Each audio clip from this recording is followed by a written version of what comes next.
It uses the 23mm f2 lens, but now the manual focus ring is now called the control ring, because you can use it to change different options. If you press the front function button, which is new by the way, you can use it for different things such as teleconverter, film simulations, white balance. So that really adds up to the features to this camera.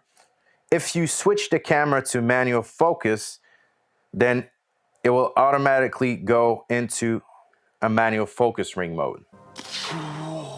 So if you're using the digital converter, the only thing you have to do is rotate the ring and it will tell you which of the focal length you are actually at. So you got 70, you got 50, and then you got normal.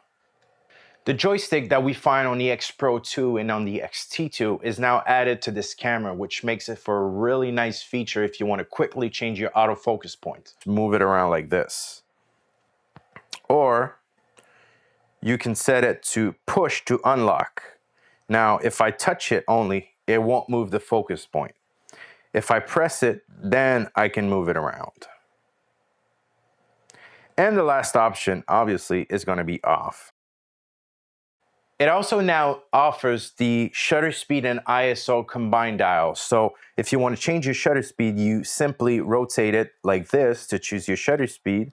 And if you want to change your ISO, then you simply pull the dial and then rotate it to your desired ISO. Now, you can put it to automatic, and you have two options now. The A can be set for automatic ISO, or you can go into the menu, you can put it to command. What command will do is that will actually let you change your ISO via the front command dial, so you can navigate through all your ISOs just by rotating the front command dial. What's up, everybody? I hope you enjoyed that. It was just done in good fun. No offense to the Fuji guys. I just wanted to, emphasize some of the new things that have been added, aka feature creep. It's a term that's often used with software, but it also applies to hardware when, engineers are constantly adding new things to, in this case, a new camera. And, I've been a long time fan of the Fujifilm X100 series. I've owned the T for 2 years now. I'm in total love with it. But it's obvious that it's no longer the poor man's Leica, and it in fact is more of the poor man's X-Pro2, though people are calling it the little brother of the X-Pro2 these days. And that's fine, that makes sense in a business perspective for Fuji, I'm sure. Because it's basically a gateway camera where, you get hooked on it, and you want to have more expandability in terms of lenses and maybe more pro level features, so then you upgrade to the X Pro lineup. Whereas guys like me are more into like a purist camera, similar to a Leica, that just gives you the essentials and refines and keeps things simple so you could take better photographs. And the Leica M10 that was announced just before the X100F this year really set the tone and solidified that thinking for me. When I saw the Leica M10, I was blown away in terms of this is like pure sexy camera here. And I'll let Steve Huff tell you a little bit about that right now. Leica got it right. They went back to basics. It's as slim as the M7. They had an M7 there side by side with it to show me. It feels like an M7. You have this ISO dial here that you can set, but it does go up to ISO 50,000. And ISO 6400 was clean as a whistle with no banding. Back to basics, my friends. Look at that. 3 buttons on the back. For your live view, play, and menu. Simplicity, the rangefinder, while it doesn't have an EVF, which I was saying a while ago, well, I wanted to have some sort of EVF, but now after holding this in my hand, after shooting off some frames with it, I would like to say I was wrong about that, because that would kind of take away what an M is. And now that they've brought this back to the slim feel and overall feel and vibe of an M7, I really wouldn't want to see that EVF built in. And the rangefinder has been improved. It's huge, it's larger. I have the specs somewhere, but it's beautiful to look through. When I put the M240 next to it and compared, it was night and day difference. So they improved the rangefinder, they improved the viewfinder. It's slim profile. It's a new battery system because they couldn't use the battery from the M240 because since they made the camera slim, the battery wouldn't fit. So the battery is slimmer, so it's not going to give you as long a battery life, but since there's no video and none of this bloat on this M, you really probably don't need that huge battery. So you can see there the Leica has made some great improvements in terms of, low light photo quality, overall performance, and just simplifying the camera, removing the things that people don't use, like video. Probably anyone who owns a camera like that maybe uses video on that, 1% of the time. So, why stuff it in there? I mean, technically, if Leica is going to be removing features, it should probably be reducing the price, but that's a topic for another discussion.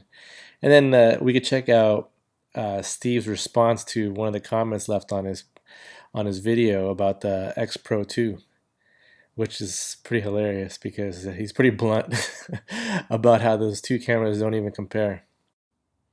So it seems that removing and reducing features, functions, and buttons is a theme and an exercise that Leica likes to play with. And no better example of that is with the Leica M-D 262, the screenless version basically of the M240. And Thorsten Overgaard has a great video on this. So let's watch that one. It seems a little bit stupid to take off the screen, but once you get into it and you use it, it makes completely sense. Sit and I thought, if I had this M-D 262, I would actually go out and that would be really fun. I had absolutely no idea what I had taken photos of. And that was a very new feeling. I thought 70% of this is going to be wrong exposure, wrong something, because I'm blinded, I cannot see anything. So I import the pictures and I'm really surprised. It's just like getting films back from the lab in the old days that you would put all the rolls of film on the light table and you would look at them like, wow, I don't remember I did this one. Wow, this one became really good, and this one, okay, that wasn't good. Wow, this is amazing. I had the same feeling with this one, except I didn't have to drive down to the lab and drop off the rolls of film and go back and pick them up next day. I could simply just take out the memory card here, put it in the computer, and then I could see the pictures immediately. But the feeling was exactly the same. I had no idea what I had taken, and it just made life much easier compared to a film camera. It's the whole point with it, the simplicity of the camera. And one more point on simplicity is that you can tell in many ways this camera is built exactly like the M240, it's the same shape and everything, and even the buttons here. So even this button they could remove, and also the wheel here, but they kept it just because it's from this model. But in reality, you don't need it in this one. And it's almost the more you use this one, the more simple you want it, and you start looking at what could we take off, what do I don't need of this camera. And next point of simplicity would be, could they make it thinner, the camera, when they don't have to have the screen? I don't know how much this dial fills up, and I don't know how thick the sensor is, but I'm pretty sure the technology is now so you could maybe even make this as thin as the film Leica that everybody basically wants. So you can see this is a total opposite direction than what Fujifilm is doing in terms of integrating new features in a seamless way that don't distract and removing things that just get in your way. And the next video is by John Ricard, and he talks about the appeal of the Leica M9, and he also goes into the topic of usability and specs, because a lot of people argue that the next camera is the better camera because it has X, Y, and Z features. But I've made the case that not all features are the same or equal. Just because something new has been added doesn't make the camera any better or greater in many cases. In fact, I think camera manufacturers should follow the 80-20 rule and make the features people use 80% of the time the best they could technically be before introducing any new functionality, buttons, dials, etc. That would better benefit the user, as opposed to the feature creep we're seeing here with the X100F, where the engineers had free rein to squeeze in any X-Pro2 feature they could fit into this compact X100 body. I'll let John talk about this in more detail here because he does a great job of making the case that having a camera that has limitations can actually make you a better photographer. And for me, it comes down to two things, something I call the usability factor, and I'm not sure what to call the second one, but maybe it's how the camera gives you a focus.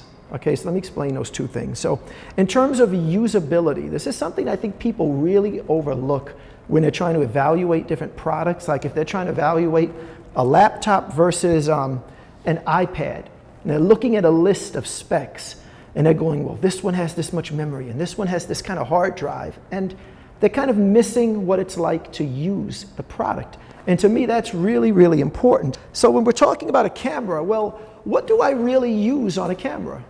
What do I really adjust when I'm shooting? For me, I adjust my shutter often, my aperture, my white balance, and my ISO.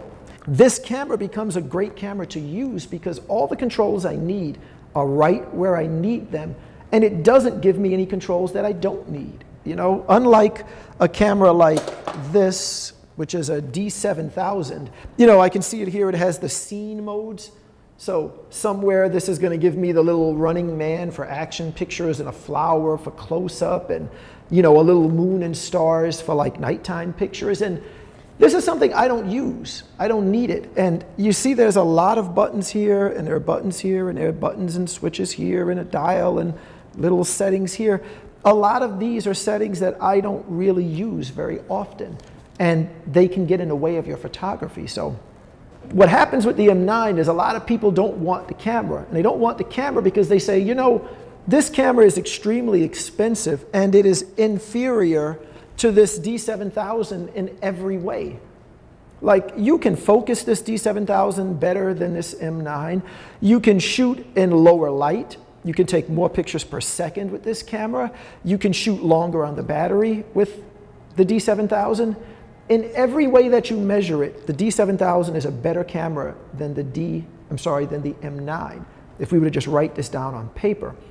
But I think there's something that people miss, and that's what I'm calling the focus. You see, to me, sometimes when you have too much, it's almost like having nothing, in a sense that if you look at an iPhone now, iPhone is also a better camera than the M9. Like, I can download a panoramic app to my iPhone that lets me take 4 pictures and stitch them together into a panoramic.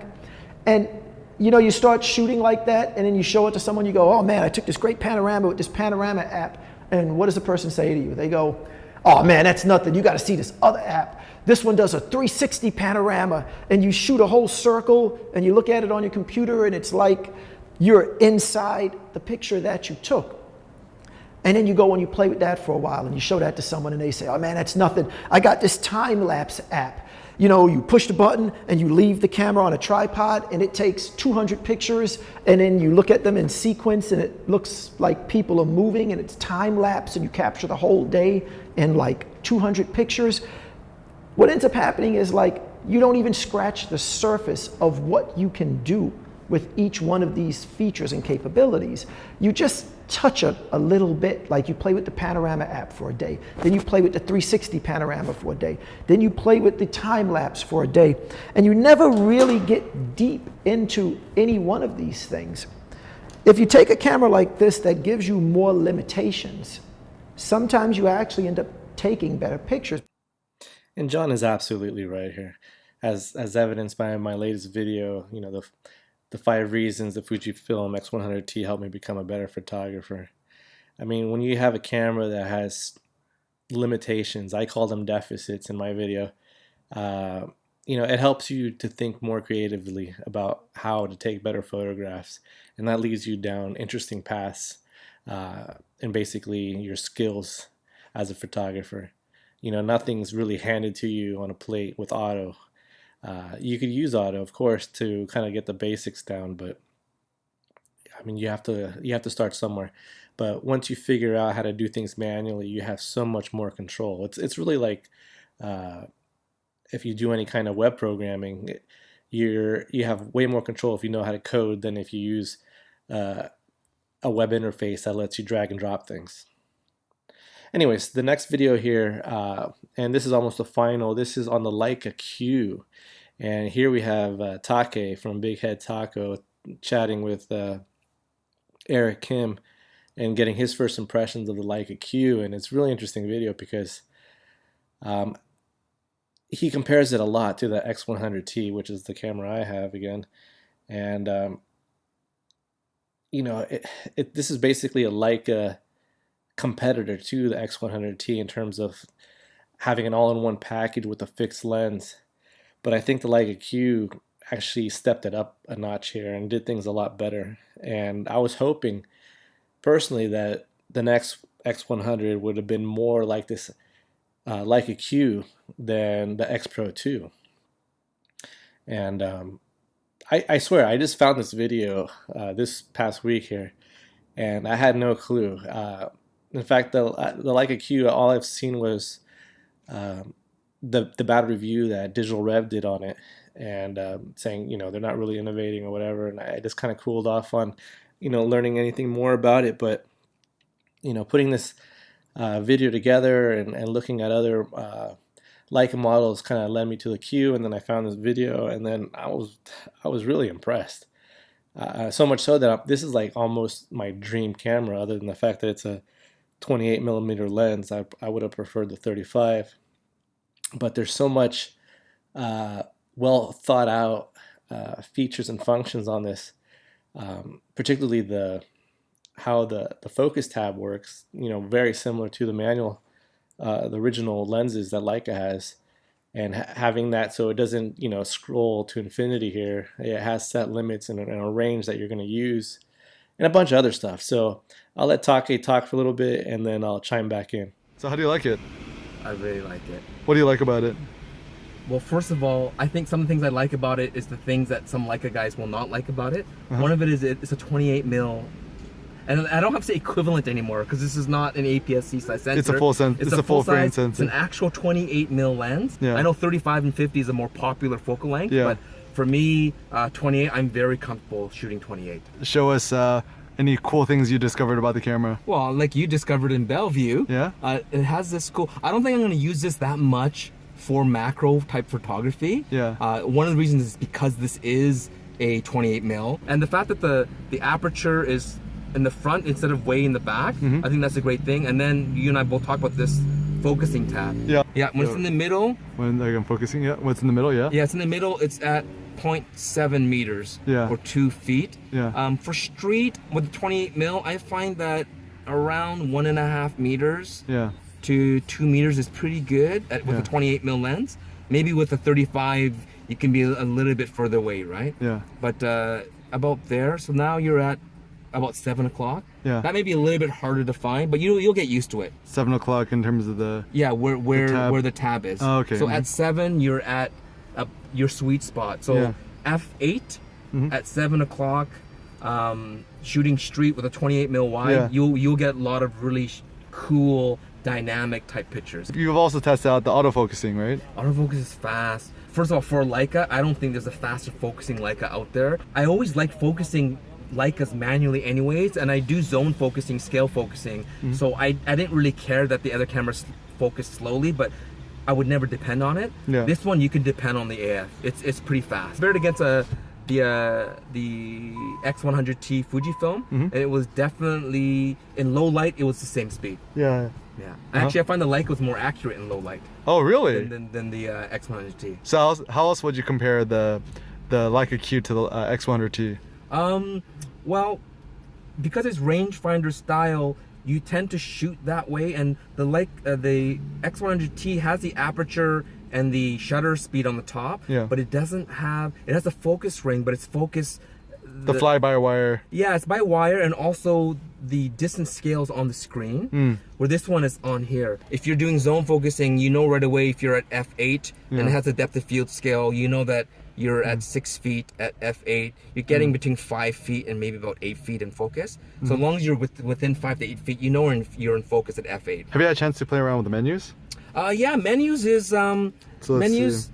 Well, first of all, there's this custom function button here.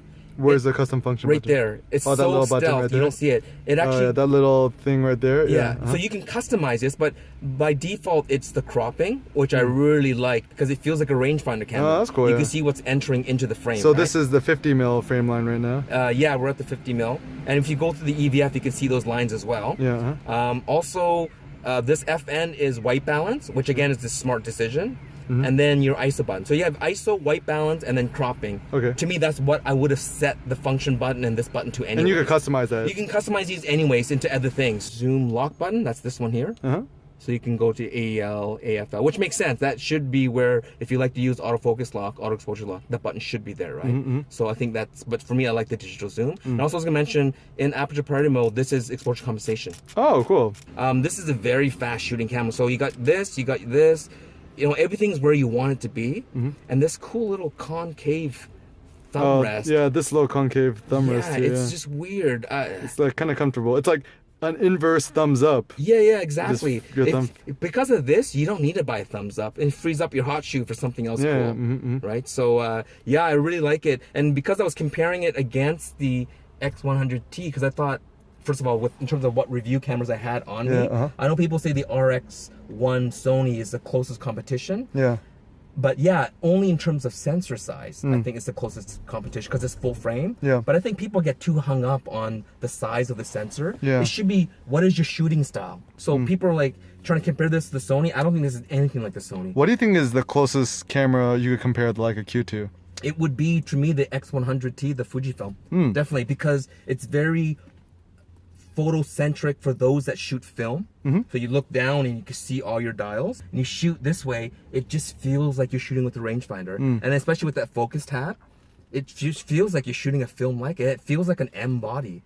So in a way, I think this competes against Leica M's. It's competing against the M240. But if you don't have legacy lenses and you've always wanted to get into Leica, I say you're getting an M body full frame with a Summilux 28mm 1.7. This is a steal at, well, Canadian will be about 5,000, so 4,200 US. In the Leica world, this 4,200 US is a steal for what you're getting. So who should buy this camera and who shouldn't?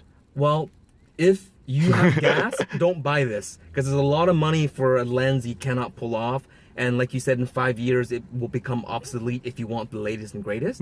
But if you like shooting film style photography and you like the rangefinder style, you want a super sharp lens and you want to shoot full frame, I don't think there's a lot of competition out there. The next one is the RX1. Doesn't count because it doesn't look as nice. It doesn't have the EVF. And the next one is probably the X100T. If you can afford it, I would say go for it.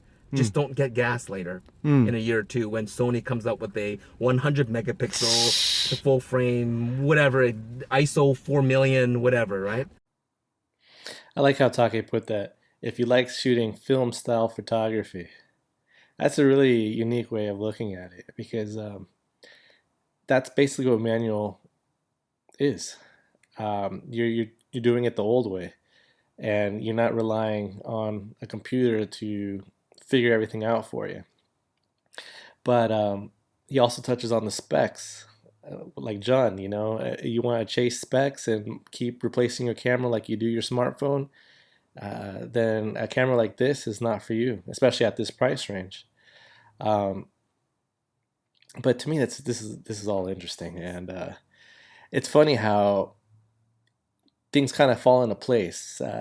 Just my thinking is, you know, evolved, and I see how camera manufacturers have actually evolved, and I think we're kind of like almost at the same place in terms of what they want to offer people who are looking for, you know, a camera like the one I'm envisioning would be an awesome camera.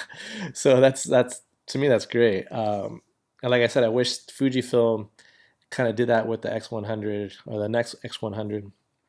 But I don't know. Who knows what happens in the future? The Q still sounds pretty cool. Maybe they're going to do a refresh on that. Who knows? But I've got two minor clips here just to end things. and it's Leica Q related. And again, it blew me away because, like I said, I really haven't dug deep into this Leica Q model and found these features out. But I'll let the video play, and then I'll link you to what I recorded recently that touches exactly on these things. It clicks into AF mode. If you want manual focus, you click it out. And the manual focus, when you're using it, as you can see, it will blow up the image so you can get a critical focus. It has focus peaking as well. To me, this is nuts. I cover this exact thing in my Fujifilm hybrid viewfinder hack. Basically, I figured out how you could do a focus zoom just by twisting the manual focus ring, either in LCD mode or even in optical mode. So if you're in optical, you twist the focus ring, boom, it automatically does a focus zoom, which Steve here calls critical focus. But I love shooting that way, and here you go. Leica already went down this path and is offering it in the Q model. So I'm kind of I'm surprised in a good way. And there's one more here. Then you have multi-point tracking face detection, touch AF, and release. So let's see if this works here. So I'm on touch. There we go. So we have AF touch and release. Let's try this now. So if I touch it, it's going to take the photo. Again, wow. Touch AF. That's something I mentioned in my other video on, why I'm sticking with the Fujifilm X100T and saying, if there's like wish list items or things that were missing, I touched on the tilting screen, touch screen. A lot of people wanted a tilty screen, and I just said, hey, if I had like just a touch screen that you could, touch to get focus, that'd be great. And I have a Canon S120, and it offers both those things where you could touch the focus or touch and release, and it'll capture. And here you go. The Q has it built in. That's awesome. Having a little extra flexibility to take photos a different way is always, nice to have. I mean, it's not a big feature, but it's just kind of cool. Here I am talking about stuff that I would like to see, and this camera's doing it. So yeah, I mean, that pretty much wraps things up. As you can see, I'm more of a Leica Q fan in terms of what I would like to see with the next Fuji X100. I have no idea if Fujifilm will even consider kind of rethinking things and making the X100 more like the Q. But if they don't, that's fine. I don't know. At this point, I'm not sure what I'm going to do. If I'm just going to upgrade to an X-Pro2 or a 3 if that ever comes out. Yeah, I'm totally happy with my X100T, and I'm going to continue using it at least for the next 2 years. And we'll see where things go. So I hope you liked this video. Give it a thumbs up if you enjoyed it. I know it was a little long. Subscribe if you haven't subscribed, and if you have additional thoughts, leave them in the comments. I always like reading those. All right, till next time.